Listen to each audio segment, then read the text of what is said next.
Góðan daginn. Eins og við vitum sjómannadagurinn árlegur dagur. Sjórinn nú ekki alveg eins gjöfull og við töldum hann vera til að byrja með og sáum ekki að stækkandi skip og afkasta geta skipa myndi hafa áhrif á það. En það kom í ljós að svo var og stakkunum verið skorinn niður eftir þessari staðreynd. En sjómannadagurinn samt minnir okkur á þessa stétt sem bar hitan og þungan af öllu öðru í þessu landi áratugum saman og í árhundruð í raun og veru. En ekki lengur á sama stað og var, en alveg ástæða til þess að halda upp á þennan dag. Einhvern veginn höfum við ekki vilja svo glatt gleyma rótunum okkar, hvaðan við erum upprunnin frá hafinu. Þaðan kom fjármagnið sem í raun og veru leggur grunn að flestu öllu sem að við státum af að vera með í dag, þó að sjávarútvegurinn sjálfur sé ekki svipur hjá sjón miðað við það sem var bara þegar ég ungur drengur. Og haffiskibátar, nokkri tugir, ég veit ekki svo sem hvað þeir voru margir, en þeir voru allavega miklu fleiri en þeir eru í dag. Togarútgerð í bænum blómleg, bæjarútgerði með nokkra togara. Þar var Venus með röðul,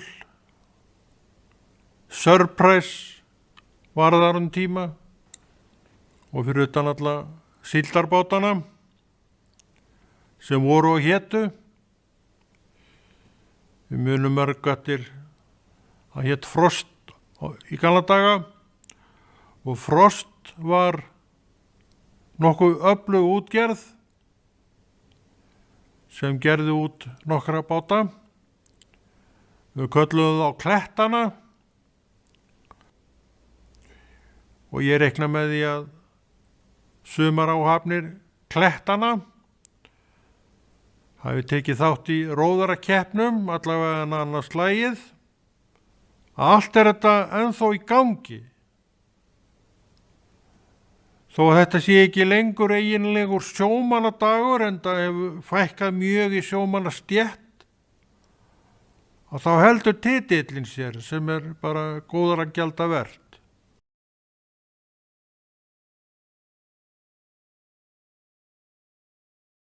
Góðan daginn, gott fólk og velkomin til hátíðsdagsins okkar sjómanna. Fyrrverandi og núverandi. Við þessi fyrrverandi megum alveg segja þetta því að hvað sem mönnum finnst að þá voru við veitt sinn á þessum vettvangi og sumir í áraraðir og áratugi en mismunandi lengi, svona þar sem þetta var þeirra aðalstarf. Ég byrjaði á sjó 1970 og það var mitt aðalstarf alveg þangað í sté í land 1976. Það þvældist á milli báta eins og oft var með sjómenn og það nú svo merkilegt með það, merkilegt skildi kalla, að sjómaður var á þessum tíma ekkit endilega bundin við eitthvað ákveðið skip eða bát, en hann var sjómaður. Og það var mjög algengt að sjómenn, íslenski sjómenn, færðu sig á milli skipa. Kannski ósiður, ég veit ekkert um það, en þetta var mikið með þessum hætti. Og ég tek þátt í þessu, en það voru auðvitað sjómenn sem voru bara sömu skipum áratugum saman.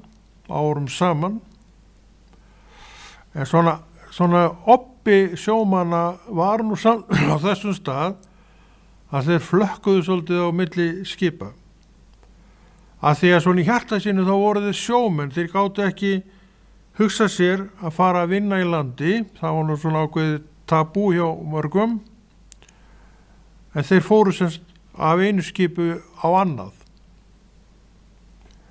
Þetta er svona ákveðið merkilegu tími sem að þarna er verið að tala um, því að allt þetta er löngu hætt og sjálfsagt búið að koma í veg fyrir það menn séu að flakka svona á milli. Ég veit reyndar ekkert hvernig þetta er í dag ef það er hægt að koma í veg fyrir það, en ábyggilega er það ekki vel séð að menn séu stutt og endalaust að skipta um skip.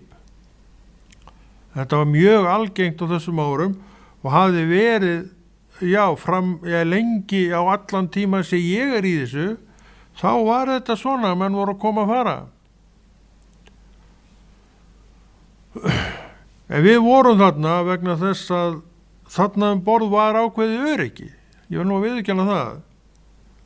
Þú gekkst að öllu kláru, það var kokkur sem eldaði ofan í þig og hann sá þér fyrir nægum byrðum af mat og svo varstu með oft á tíðum alveg rífandi tekjur. Því er ekki hægt að neita.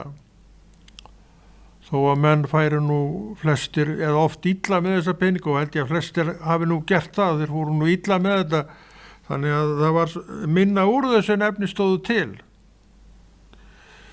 En ég verð að segja það að togara sjómennskan sem ég var á og ég veit að aðrir taka undir þetta, það er líklega eitt rólegasta embætti sem ég hef verið í fyrr og síðar.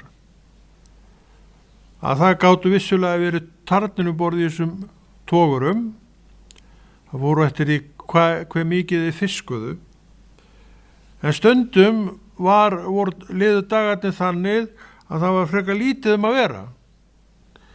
Við tókum trollið, þá voru menn farinir að toga í 2,5-3 tíma, gerðu af einhverjum skaufaafli var bara lítið afli, kannski innan við tonnið, það var kallað skaufi og við gerðum að þessu og svo þegar við vorum búnir í aðgerðinni þá fórum við bara inn í borðsal og vorum þar á vaktinni, við náttúrulega stóðum vaktina og biðum bara eftir yndislegu hífoppi. Þegar við vorum konir á skuttogarana þá var það í gegnum kallkerfi, en á síðutogarana birtist það með höfði trollvaktarmannsins sem kallaði þetta hífopp. Það var svona aðeins öðru síð.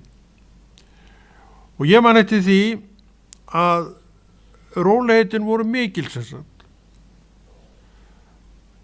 Svona voru kannski túr eftir túr, því að það var ekkert alltaf sem þessi togarar voru í miklu reyfrildi, en stundu var það og stundu voru túrarnir merktir bara rifnu trolli fram og tilbaka. En það kom fyrir hitt, þetta var svona bæði í boði og þegar að troll var rifið og þá náttúrulega gerðum við að og svo fórum við bara í viðgerðirnar og þá unnum við vaktirnar 6 tíma vaktirnar út á dekki. En þær voru svona uppstæðið ekkert rosalega margar, en alltaf einhverjir í hverjum túr, því að þannig bara er þetta. Þannig að við svona uppstæðið vorum oft í miklu rólegheitunum þessi togara menn. Og þetta svo sem var svolítið stríð tókstreit á milli bátamanna og togaramanna, og þeir togaramenn töluðu bátamenn sem að þeir kynnu nú aldrei að leggja svo að bekkina þessir bátamenn, og bátamenn sögðu þessir togaramenn maður, þeir safna ekkert með speki. Það ekkert að gera borð í þessu togurum. Þetta var auðvitað ekkert þannig, en við náttúrulega unnu bara þó vinnu sem að til féll, og ef það var lítið vinna vegna þess að fiskiríð var ekki mikið, þá náttúrulega var svo sem ekki við því að gera, þannig að menn tóku þessu bara þannig. En þetta var svona á þeim tíma sem ég í togaramennskunni. Ég þekki ekki togaramennskunni í dag, ég veit ekki hvernig henni háttar til í dag, en svona var þetta þá. Svo ég hef oft hugsað það að sennilega hefur maður aldrei verið í rólegri embættum en akkurat á þessum árum. Kannski fjallmanni það vel, allavega fjallmanni það vel að vera í þessu ákveðna öryggi sem maður hafði. Hvað fæði og annað slíkt áhræði. Og yfirleitt var fæði borð í þessu skipum mjög gott. Og ég stundum svona kvarta undan því eftir að maður kom í land að þá var maður alltaf fengið ættan bita. Það kannski á djúpt í árunni tekið, en þó ekki alveg út í loftið skotið. Því þú varst oft á tíðum í veislufæði borðið í þessum skipum, og ég veit að það þannig ennþá. Oft voru við með alveg listagóða kokka sem kunnu fagsett og voru bara þess vegna gjaldgengir inn á hvaða veisluhúsi sem var. Og þannig var það, og þessir menn voru borð og sinntu sínum störfum bara mjög vel. Þannig að við vorum kallarnir oft bara í veislufæði bara árum saman, já það má segja það, maður hafi verið í veislufæði árum saman. Og maður hafði ekkert fyrir þessu borð, það var bara lagt á borð og svo bara át maður eins og maður gat í sér látið. Og það var mikið borð í þessum skipum. Það var morgunmatur og hann var nú yfirleitt vel látinn. Svo var kaffi, svo var hádegismatur, og svo var miðdegiskaffi og svo kvöldmatur og kaffi 9:00. Þetta náttúrulega líka var vegna þess að það voru tvískiptar vaktir. Menn voru restir og 6 tíma fresti og matnum stilt af þannig að hann var klár þegar að vaktin fór eða kom. Þannig að menn voru alltaf síétandi borð í þessu skipum, og það ekki nema vona að menn hafi talað það að þetta væri bara tómir ístrubelgir, þessir togaramenn. En ég segi það var nú kannski aðeins og djúpt í árunni tekið, en kannski ekki alveg. Þannig að við fengum okkar reynslu og vorum sjómenn í og með kannski þess vegna. En við vorum sjómenn og sjómaður hugsaði mikið það hvernig væri á sjónum.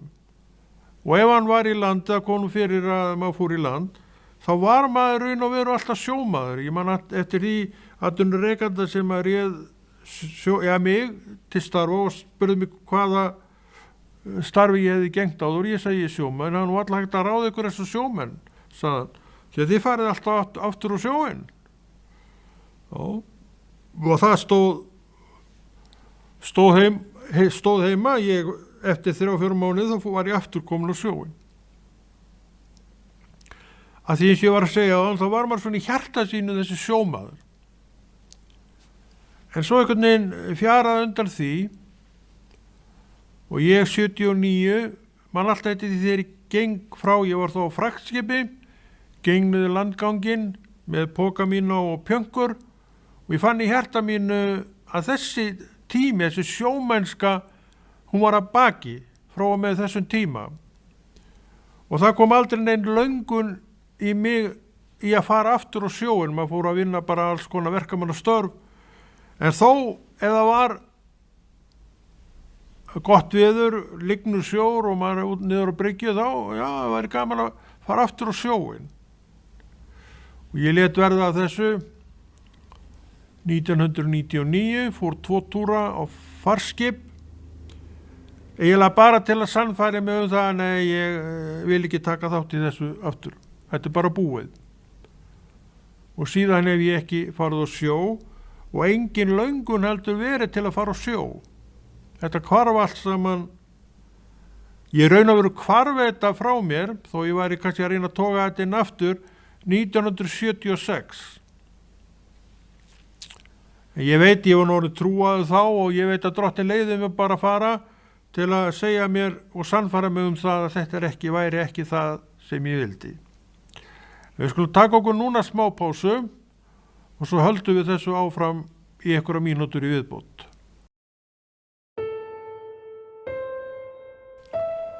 Sjómannadagurinn 2. júní 2024. Konráð Rúnar Friðfinnsson, gert 27. mars 2024. Síðutogarinn sumpart illa hannað skip. Áhugaverð nálgun. Þegar maður skoða síðutogarann, lögur skipsins og hönnun, kemur fram galli í honum sem í dag nokkuð augljós, en að sjá koma hönnuðir skipan ekki auga á hann en í ljósi reynslunar ætti þó að vera. Hvaða til að mynda innfæddir Íslendingar þekkja ekki frostörku íslensks vetrar og hvaða íslensku sjómaður hefur ekki séð ummerki vetrar og frost og ísingar og hvernig ísing fær leiki skip. Það er þessu ljósi sem ég tel réttlætanlegt að tala hönnunargalla í þessum skipum. Það fyrsta sem ég vil benda á eru öll þessi stögumilli mastara, rekkverkgerðum og járnurörum allt skip og margt annað ofandegs sem lítur svo sem sakleysislega út en önnur mynd kemst á sem ísing á hafinu hún nær sér á strik. Hér má vel sjá vissa blindu sem kannski stærð skipsins veldur. Í ljós hefur komið að stærð skipa skiptir ekki í máli ná ís að festa sig í ofmiklum magni ofandegs. Jarðvægishlutföllum skips hefur þá verið raskað og slíkt grafalvarlegt mál. Sumt hreinlega bjóða menn ekki byrgin og lúta í dufti fyrir. Ísingar skipum alltaf skæður gestur, skip á siglingu milli tveggja staða lenda eins og önnur skip í ísingu. En þeir sigla oft nokkrum klukkustundu síðar aftur úr henni. Annað gildir fiskiskip. Það veiðir dögum saman á sama svæði og heldur sig þar sem fiskurinn er. Sé ísing verður svo að vera og gæta sinn að bregðast tímanlega við henni. Hve oft hefur ekki ísing íttsofið mönnum skipa og þær drífa sig út á dekk, ísaxir, kylfur, spanna og slík verkværi til að berja með ís á stögum, rekkverki, yfirbyggingu, afturskip sem ís í talsverðu magni hefur sest á. Verkið er nauðsynlegt. Enginn borð vill skerða stöðuleika skipsins. Hve mörgum skipum hefur ekki kolt af völdum ísingar. Sjálfsagt skipta þau tugum. Sjálfur lenti ég aldrei í svo mikill ísingu á mínu sjómersklu ferli að hafi verið að ræða breytingar og eðlilegri hegðun skipsins en var samt oft þáttakandi að berja utan af skipi ís. Sérhver sjómaður veit hvað hér er verið að tala og háska af völdum ísingar. Reyndur sjómaður telur svona tal ekki létt og tal. Mörg stöð til að gamla síðutogarun til að bara fá innbyrt vörpuna yfir síðuna. Á milli mastara hanga loftnesstög og stög fyrir trollið. Og öll þessi stög safna utan á sig ís í ísingaveðri. Lengd línana er nokkri metrar upp í lofti sem öll safna utan á sig ís. Með þessum hætti voru síðutogararnir útbúnir til sinna tóveiða. Í öllum þessum línum hangandi yfir dekkinu sjáum við handvömm í hönnu skipana. Þetta kom í ljós og reyndi sömu togarana skeinuhætt. Hangandi lína, nokkra metri upp í loftið, vekur engum neina ógn. Annað er þegar aðstæður eru með þeim hætti að ísing staðreind og byrjuð að hlaðast utan á öll þessi virku stög. Út frá þessu sjónarhorni má skoða lögun nýjustu skipana. Þar sjáum við allt annað handbragð á og skipin með þeim hætti byggð að lítið af ís festi sig við ytra borð skipana. Líklegt er að skipsmasteri sé hitað upp. Það lag er engin nýlunda. Þýsk byggðu 1000 tonna síðutogararnir 4 sem komu til landsins árið 1960 höfðu allir upphittu frammastur sem hægt var að hita upp, kæmi upp ísing. Ísingaveður.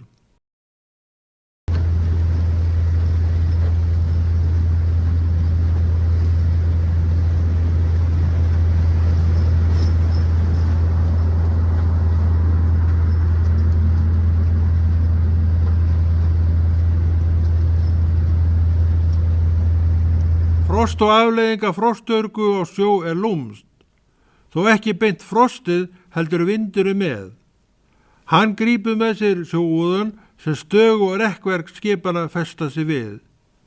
Frost og logn er engu skipi háski.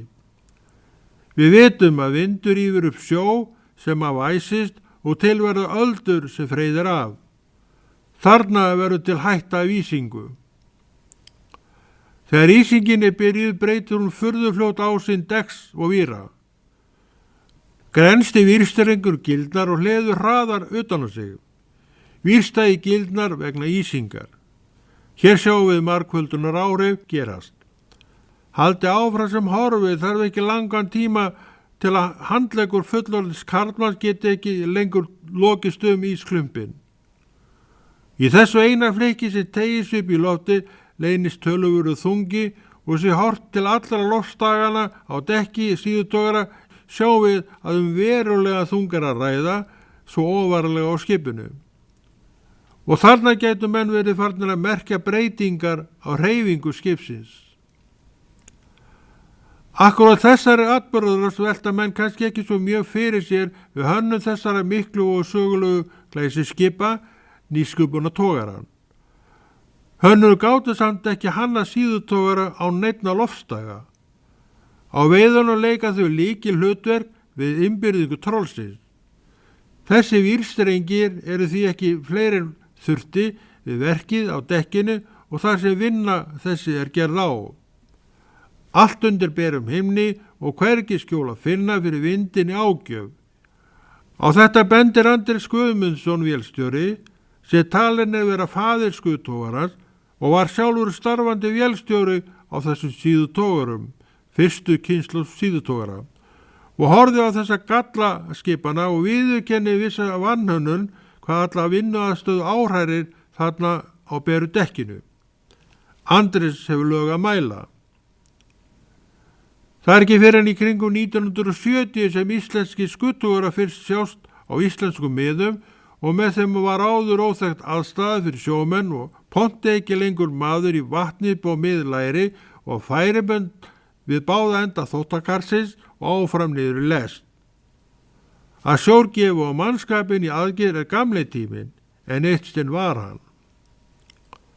Skoðum söguna. Alvarlegasta tilviki sem snerti með beinumætti íslenskan almenning er sjóslysið Hafnarfjarðartogarinn Júlí GK21, hvolfir og sekkur með allri áhöfn 29 manns. Skip sem lenti í erfiðleikum að háska í Nýfundnalandsveðrinu í febrúar 1959 voru Þorkell Máni RM sem bjargaðist með 32 manna horn eftir 3 sólarhringa, Pétur Halldórsson RM sem lenti í vandræðum líkt og Þorkell Máni en komst í skjól, Gerpir NK sem fekk á sig brotsjó suður að Hvarfi, Bjarni Riddari GK, Júni GK og Harðbakur EA3 lenti í erfiðleikum. Vandinn sem við er að eiga með síðutogaran er að of mörg skilyrði eru þar til staðar sem geta raskað jafnvægishlutföllum skipana. Með sund voru sjómenn beinlínis kærulausir og máski skýrir öll þessi íslensku fiskiskip sem hér á árum áður bara hvolfdi á stími á leiði land eða voru á veiðum og hvolfdu þar og sökku. að vísu í leiðinda veðri sem fiskiskip þó eiga að þola. Vitað að í sömu tilvika var áttu ballestuna borð. Rétt gerð og búin skip að fyrir eitthvað lítil hætta á að slíkum skipum bara hvolfi þó alda sér nokkur.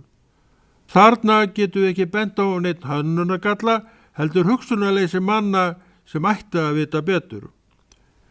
Í fiskilestinni á venjulegri netaverti var fiskur hafður á hillum og hægt að láta fiski renna beint ofan í málið í steisnum úr hverju stíi fyrir sig. Hillurnar voru í 1 metra hæð frá gólfi. Þetta var svo sem þægileg leið en á sinnhátt varasum vegna stöðuleika skips en var samt hið venjulega á þessum netabótum og manni ekki eftir neinu öðru. Pontið. Sumt á dekki síðutogara tók aldrei neinu breytingum og var alla útgjörðusugu síðutogarans eins lagað og unnið fyrsti síðutogarinn kom og svo síðast í þessu flokki yfirgaf landið og hvarf upp í gin niðurrifsins. Síðutogarinn Freyja R38, síðar Ársæll Sigurðsson annar HF12 og Rán Gekko 42, áður Boston Wellveld FD42, hafðu sjálfvirk pont á dekki og telji þetta vera einu íslensku síðutogarana með þennan búnað hjá sér. Hvort togari Freyja hafði þetta þekki ekki en veita Ársæll Sigurðsson annar HF12 hafði þvottakar á dekki og einnig Rán Gekko 42. Freyja R12 mældist 285 tonn og Rán Gekko 42 419 tonn. Áður við förum lengra skulum við í nokkrum orðum rekja sögu togarans Freyju R38. Skipið smíðað 1960 í Fleetwood og hét ýmsum nöfnum og gengu kaupum og sölum í nokkur ár. Í apríl 1971 skipið selt til Reykjavíkur og kaupir Gunnar Hafsteinsson það og gefur nafni Freyja R12 og gerir út til ársins 1975. Í júlí 1975 eignast útgerðarfélagið Ársæll SF í Hafnarfirði skipið og gefur nafnið Ársæll Sigurðsson annar HF12. Í desember 1980 þetta skip talið ónýtt og tekið að skrá. Síðutogarinn Rán Gekko 42, Boston Wellveld FD42 var nokkur stærra skip og 419 tonn eins og fyrr greinir. Rán byggð 1961 og selt útgerðarfélaginu Stálvík í Hafnarfirði 1971. Félagið keypti skipið þar sem það lá á strandstað fyrir vestan og gerði upp og raki allmörg ár. Svo ég viti það skip ekki lengur í rekstri, en segi óábyrgt. Nóg það og víkjum að öðrum.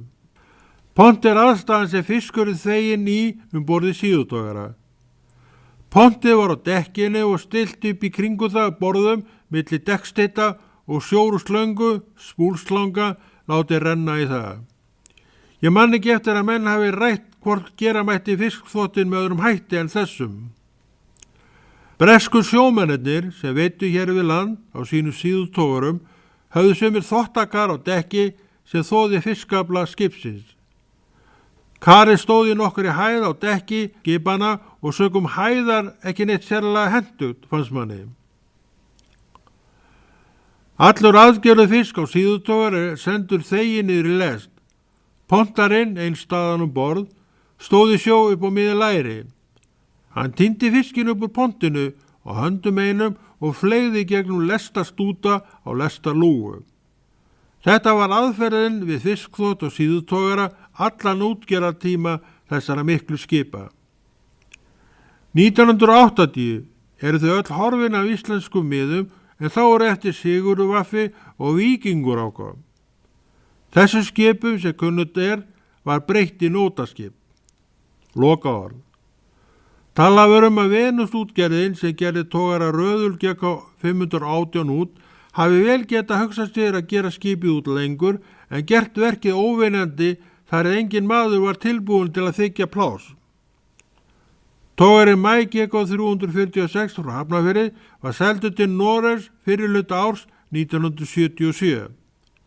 Hafði hann þó legið aðgerðalaust við hafnfirska bryggju tíma, orðinn aðsetur róna eins og tala var Sumir voru sárir í ljós kom að togaranum Mæ, flaggskipinu sjálfu, hafi ekki verið breytt í loðnuskip eins og gert af því Sigur R og Víking AK.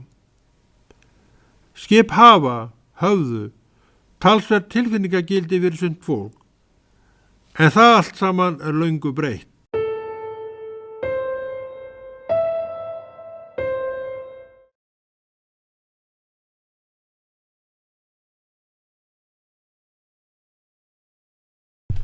Já, ágætu vinir, fyrirverandi sjómenn og núverandi sjómenn. Það gaman að sinna þessu verkefni, sjómannaverkefni.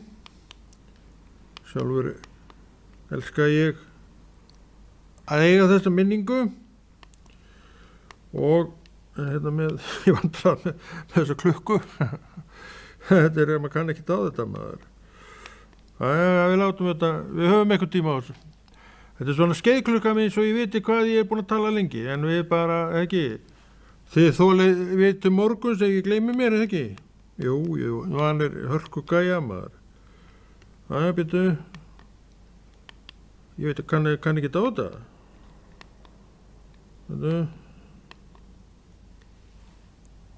Þetta einkennilegt maður. Þarna kom 0 á sig. Við byrjum bara aftur. Ágætu sjómenn, það var gaman að efni sem við hlustum á þarna á milli atriða. Og okkur misleiku að nú ekki ræðan og undan og fannst hún bara nokkuð góð. Þetta var bara svona smá sjóarasaga sem að við þekkjum nú vel, það að segja við og annað borð sem vorum á sjó því að sjómennskan alltaf sjálfur sér lík. Þú ert í ruggandi umhverfi, kannski megin part ársins, þó slett sér undir á milli og skip vart hreyfist. Þú býrð sest við borð sem ekki alveg eins og eldhúsborðið heima hjá þér því að þetta borð allt saman þakið hérna skorðum og öllu því að þó skipið sé orðið stór og orðin feikna mikil sjóskip mikið af þessu skipum og kannski velt ekki mikið að þá hreyfast þau nú eitthvað að það þarf að skorða eitt og annað borð til allt fari ekki á gólfið. Það var ekki mikið það að færi af borðum yfir á gólf, en það kom auðvitað fyrir. Ég man eftir því, þá var ég á Mæ, togaranum Mæ, sem að lengi var í útgerð í Hafnarfirði og þótti mikið og fallið skip og var það. Við vorum að fara í siglingu. Ég var að fara þá í mína fyrstu siglingu. Það var leiðinda veður, bræla, svona á hotnið á skipinu, aftan. Og þar var hann svolítið varasamur. Og viti menn, í einni öldinni þá bara lagðist hann á hliðina maður. Og það sópaðist á borðinu. Eldhúsborðinu og við vorum svo yndislega heppnir þegar þetta gerðist. Þá var klukkan að verða 6 og það var matur 6 á þessu skipum og ég ennþá örugglega. Þannig að við komum inn í borðsalinn og það var allt bara öðru megin í borðsalinu. Þannig að við erum að gera svo vel að taka fram áhöld og skafa þetta allt saman upp. En kokkurinn var forsjóll og hann hafði eldað yfir því nógu að mat, þannig að við fengum nú allir nógu að bíta og brenna. Ég held að reddingin hafi nú ekki verið pulsur, en svona þeir eru svona elduðu vel fyrir hvern matmálstíma. En þetta getur skeð borð í skipi og hefur auðvitað oft gerst borð, en þetta þarf þú ekki að hafa áhyggjur af í landi, þannig að þú þarft ekki að vera neitt að gera neina ráðstafanir til að allt haldist nú á borðunum og eða á eldavélinni. Það geta að vísu komið jarðhræringar, en það eru nú svolítið mikið í fréttum núna, en lengi vel þá hreyðust nú ekki jörð hér á Íslandi, en ef maður svona einn og einn kippur sem að kippti aðeins við manni, ekkert alvarlegt. En maður kynntist hinn út á sjó. Ég sem sagt var lengi við þetta, eins og segi, og þú kannski hefur heyrt áður. En ég fór í land 76 og þá sem sagt sneri ég mér á öðru. En hugurinn, þetta einhvern veginn svo greift í mann, þessi tími minn á sjónum, og sérstaklega í kringu þess að ég hugsa nú stundum það, að tíminn á þessum síðutógurum rosalega greiftur í mig. En svo fór ég að velta því fyrir mér, að þó þetta væri svona stórt og fyrirferðað mikið í minni veru, þá var þessi tími ekkert langur. Ég kom fyrst borð í síðutógara sumarið 1970 og síðutógararnir eru allir að ganga úr sér, fyrstu skuttógararnir koma 72, þá kemur Vigri og svo koma hver öttur öðrum, svo allt orðið fullt af skuttógurum og síðutógarinn ennþá með verið að gera hann út, en erfiðara að manna það og ég skil það mjög vel því að það ekki svipur hjá sjón að starfa á skuttógara eins og vera á síðutógara.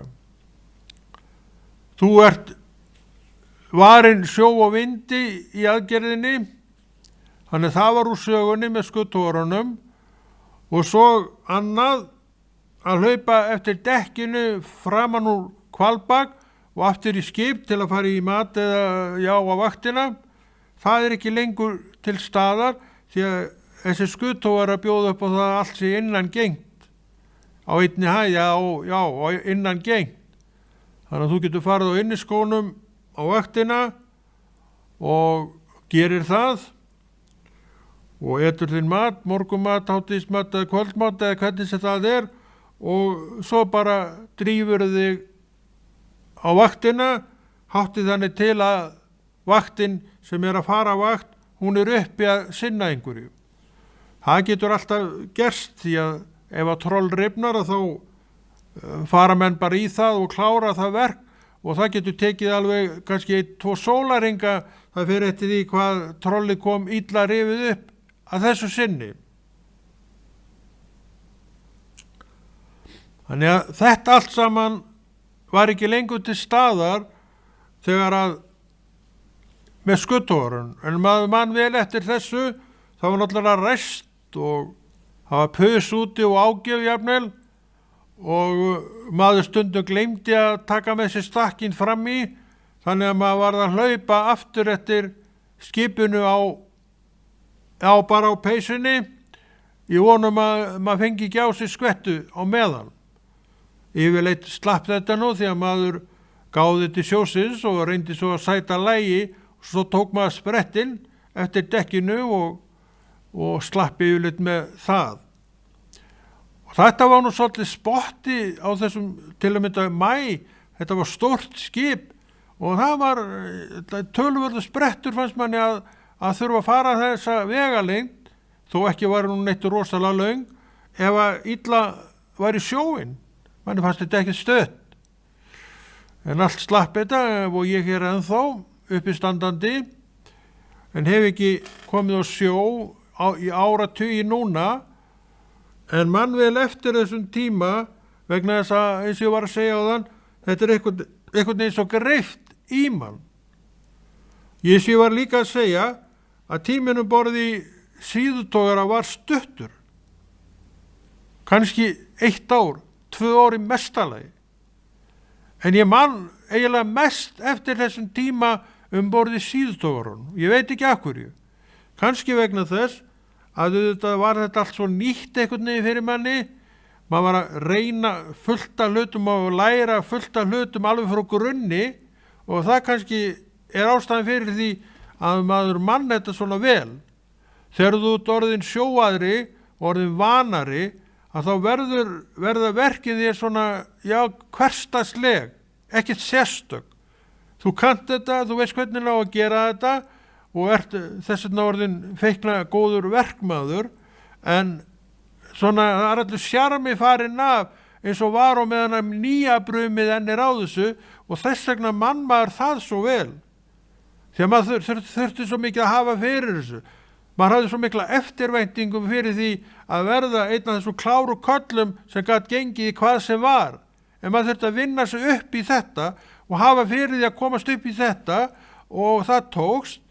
Og svo eftir ykkur tíma, ég man ekki hvað það tók langa tíma, þá verður það líka orðið eitt af þessum vana verkum sem maður bara gengur og gerir blindandi. Kannski allur spenningu farin úr, eins og með flest allt sem að þú kannt, og eftir því sem þú kanta betur, þá fer svona spenningurinn af því.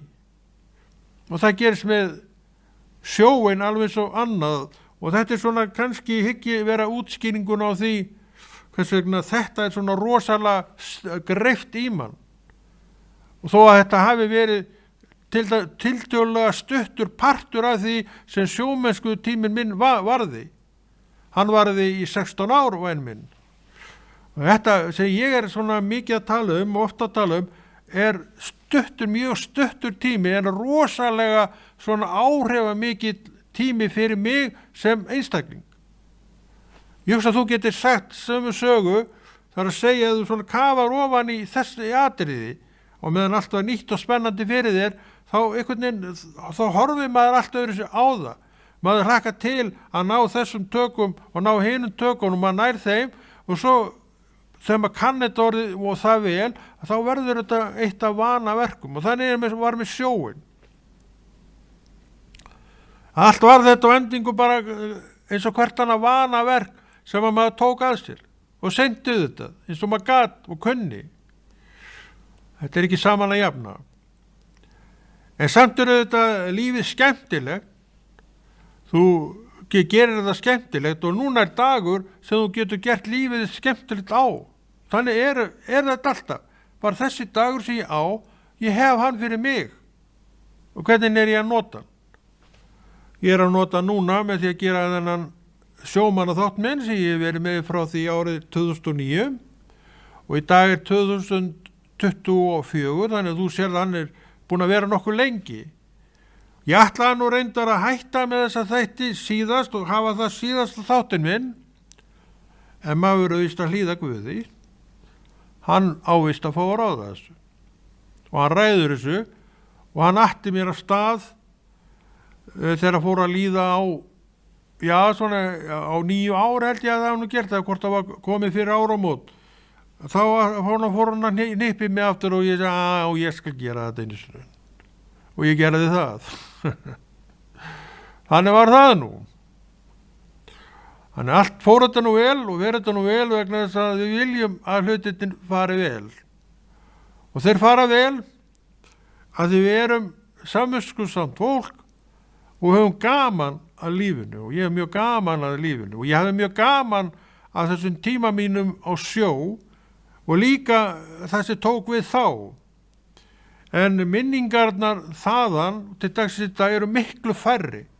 Það eru eiginlega, ég þarf eiginlega að hafa aðeins miklu meira fyrir því að rifja upp eitt og annað það sem hefur gerst bara síðan maður kom í land.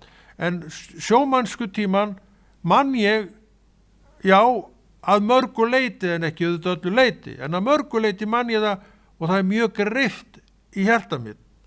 Og ég hef alltaf haft gaman að því að rifja þetta upp, eins og þú kannski hefur séð sem að hefur fylgst eitthvað með því sem ég hef verið að gera.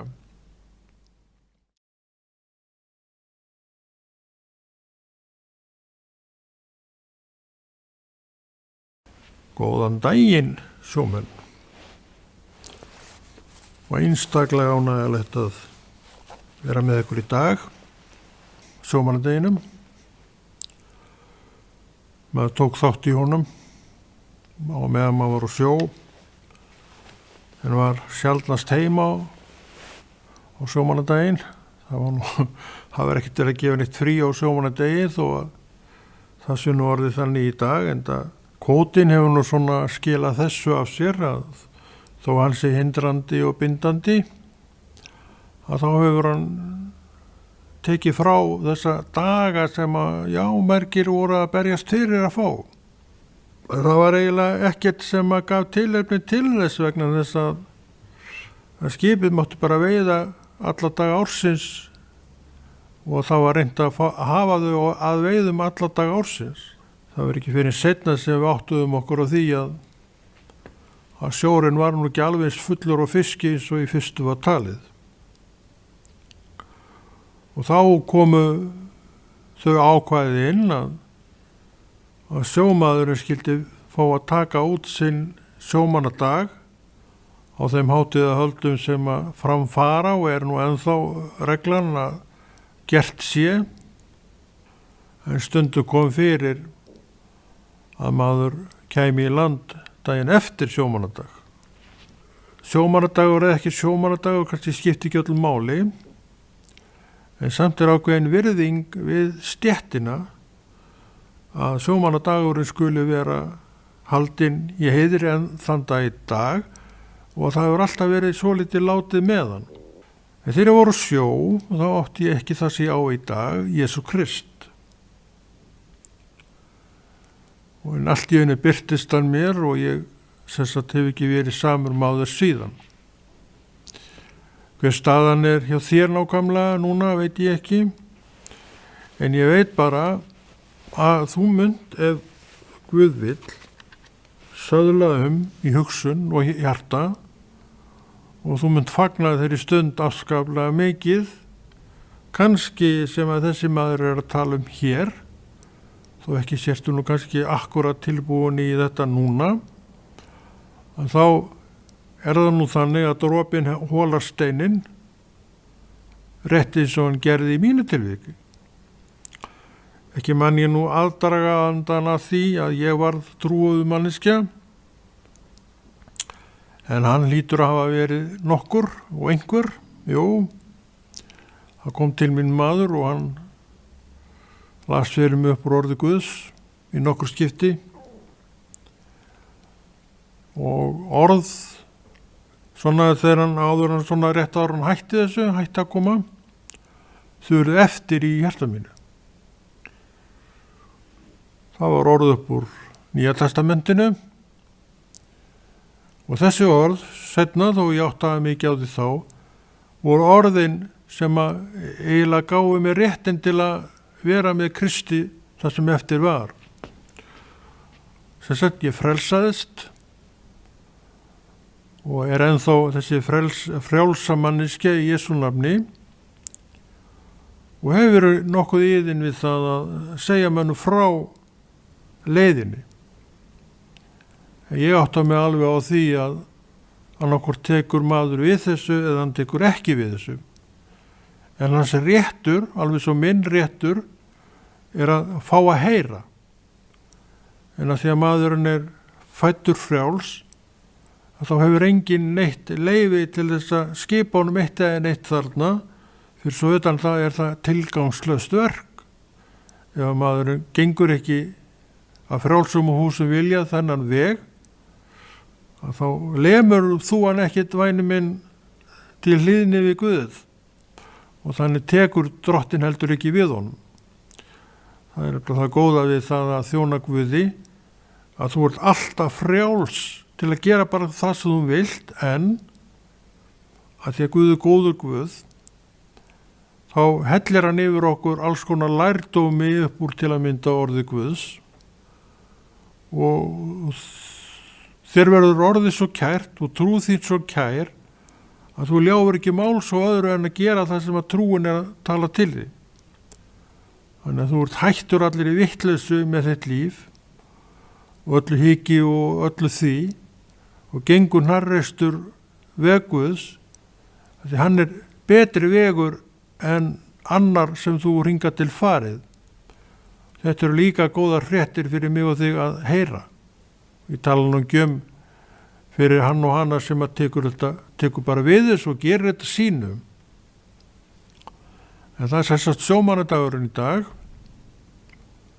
og öll skip í höfn og kannski einhverjir taka þátt í þessum dagskrárhöldum Hann sér sjálfsagt allur gangur á því sem bara að nota þennan dag til þess að slappa af og hvíla sig. Ég veit svo sem ekki hvernig menn gera þetta. En það er þessi dagur í dag, sjómannadagurinn, og þeir eru búin að vera í áratugi, þessir sjómannadagar, en ég veit ekki hvort að þessi komin öld frá því að sjómannadagur fyrst var til. Margt breytist.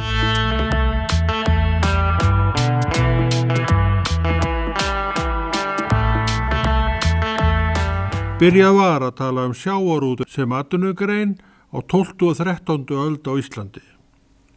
Hann var nær eingöngu stundar opnum árabátum og tegi tímabil segi yfir 7 aldir og ég segi að hljóti að teljast allangur tími í jafn erfiðum aðstæðum og gilda á hafinu á veturum og ekki síst komað landtöku í lok hverrar veiðiferðar á þessum opnu bátskeljum. Máski var landtakan háskalegust og erfiðust, séð með augum að skjótt skipast veður í lofti yfir vetrartíman og vel mögulegt að landtaka þessa bátskelja hafi verið erfiðasti hjallur sjósóknarinnar og með öllu óútreiknanlegur. Menn fóru kannski í sinni róður í logni og blíðskapa veðri þó annað umhverfið þarna á sjónum hafi blasað við að kveldi dags og lendingarstaðurinn hæglega verið orðin eitt brimbelti og leið allur hinn erfiðasti. Margt var öðruvísi hér áður fyrr í þessu landi og veðurspár engar nema hún sem menn hver fyrir sig lásu út úr umhverfinu. Hvort vetrarvertíðir hafa allatíð verið stundað hér við land veit ég ekki og bara að vetrarvertíðin gamalt fyrirbæri og að menn verða með tímanum áraðinari við að sækja fiskin og hinn og þessi mið og að þessu komið margfrægur sjóhundur sem rær í hvaða veðri sem er. Sennilega að vorið hafi mest verið nýtt til fiskveiða og aftur haustadró og miðjan vetur hafi öll sjósóknmanna mestu legið niðri. Giska já. Á þessum árum var Ísland fámenn þjóð og ekki óalgengt að sama fólk og stundaði sjóróðra væri fólki sem inni á túnum bænda yfir slátt og heiskap á sumrum sem á eftir færði sig úr fjöruborðinu, yfirgefa sem sagt báta sína og koma sig fyrir á túnunu með orf og ljá og hrífi í hönd. Íbúafjöldin. Talið að árabilinu 1100 til 1300 hafi 55.000 manns búið í þessu landi að meðaltali og að sama fólki hafi mikið fært sig milli verka og stundum gengt starfi sjómannsins og sumrum unni við heiskapinn, við hlið bænda og liðsmanna bændana. Að fá boðið fólki starfi líkilatriði þjóðara sem vill bjarga sér. Sinnir íslensk bændastétt fæðu öflun og veit hvað þarf til í verkið. Sjósókn til að byrja með gegnir sama hlutverki að þessu leyti. Bóndinn sinnir bústörfum, undirbyr skepnum sínum vetradvöl, sem brýnt verk og brýna mörgum öðrum verkum sem hér voru unnin. Þessi þjóð var í öndverðu talsett öðruvísi þenkjandi en síðar varð. Trilla, trilluvél. Árarnar voru það heillin. Og stærri róðrabátum notast menn við hjálpartæki segl, en þau verða ekki algeng fyrir með sexæringnum. Stærri 12-æringnum höfðu íslenskir árabátar ekki og á mörkunum að mannskapur réði almennilega við að koma svo stórum bát upp á þvört og upp fyrir Stórstraums fjöru. Og handknúin dráttarspil koma til sögu. Reyndu sig hjálplega við verkið. Hvort hesta verið notaður við að draga bát úr fjöruborði á svona spilbúnað veit ég ekki, en gæti vel verið. Hestar voru víða nýttir í verkin. Hver gangmiklir þessar íslensku árabátar voru undir seglum veit ég ekki og bara að þar fara engin spýttbátar hafið en tel þó að í góðu leiði hafi þeir oft náð upp talsverðum skrið. Hægindi karlan af seglabúnaðum og notkun segls augljóst. Seglið var komið upp, máttu þeir innbyrða áratar og seglin puða fyrir þá. Samt má vera að kuldin hafi kíkt til þeirra og kallakaregin þetta berja sig hann að veifið til hita á hverri sinni þúft. Skjólaninu tægi ekki að ræða. Veröldin fyrir mjög kuldaleg borð í árabát. Það ekki fyrir en öldum seinna að bátavél leysir af hólmi bæði segl og árar, en nokkuð víst að árar hafa verið hafðar með til öryggis. Bátavél verður ekki raunveruleiki íslenskra sjómanna fyrir og eftir árið 1900. Litlir árabátar, trillur, sem smíðaðir eru eftir þau aldamót, miða alla við að vél sé sett í þær. Árabátar sem vélar voru setta niður í ollu margar leka á bátunum. Ástæðan að árabátarnir voru ekki nógu styrkir til að þola þrýstings mótorsins. Fyrirvaralaust byrja þessi fyrstu vélbátar að leka og sjór vætlar inn. Nokkun tíma tók menn að átta sig á hvað olli. Beina menn og athygli sinni að vélinni sem þó orsaka vald og hitta naglan og höfuðið. Vandanum mætti þeir með sérstakri styrking í kringu stað vélarinnar í þessum bátum og yfirbuga þetta leka vandamál. Vertíðin. Á vertíðum reitt eftir vertíðaskipulagi sem að mestu fer fram á voru lagi. Hve lengi þær standa veit ég ekki, en ég býst við að hafi verið nokkrar vikur úr vorin og fram að tíma heiskapar. Sjómann á þessum tíma voru leið vinnumenn landeiganda og sinntu bústörfum sem reikna má með að hafi á þessu árabili verið aðalstarf þeirra. Athyglisvert að sjómennska og sláttur túna hefst á mismunandi tíma til að landi geti lifað af og eftir vill þeirri ástæðu að sama fólki gegnir báðum þessu störfum og fer margt hvert á milli. Fólksfjölgun á þessum tíma nær enginn sem segir okkar fæðingar og dánatíðni haldið svo gott sem í hendur og mannauður og vinnandi fólk í landinu á mjög skornum skammti. Athyglisverð staða og einnig að fólk á þeim tíma nær ekki mjög háum aldri, sem að sömuleyti útskýri litla fólksfjölgun á Íslandi og að sama fólki hafi haldið verkunum gangandi með því að fara á milli. Þegar lengra leið á aldirnar og fólksfjölgunin orðið talsvert í Norður-Evrópu eykst eftirspurn manna eftir fiskmeti. Á 14. öld og eftir það voru vertíðarstundagar á nær öllu landinu lung ársins. Góð vertíðarár gefa sjómönnum dágóðan hlut og þennan þekkjum við. Allt annað en góðar sögur fara af þessu vertíðarmönnum þegar illa áraði í veiðunum og þeir þá meira verið á Flandri þar sem þeir dvöldu og kannski svolítið hífaðir á áhrifum áfengis. Íslendingar hafa alltaf kunnað að drekka brennivín. Eftir að sósóknarstundun allt árið og stundu að auknu kappi en áður var, fara menn einnig að sækja sjó í verri veðrum.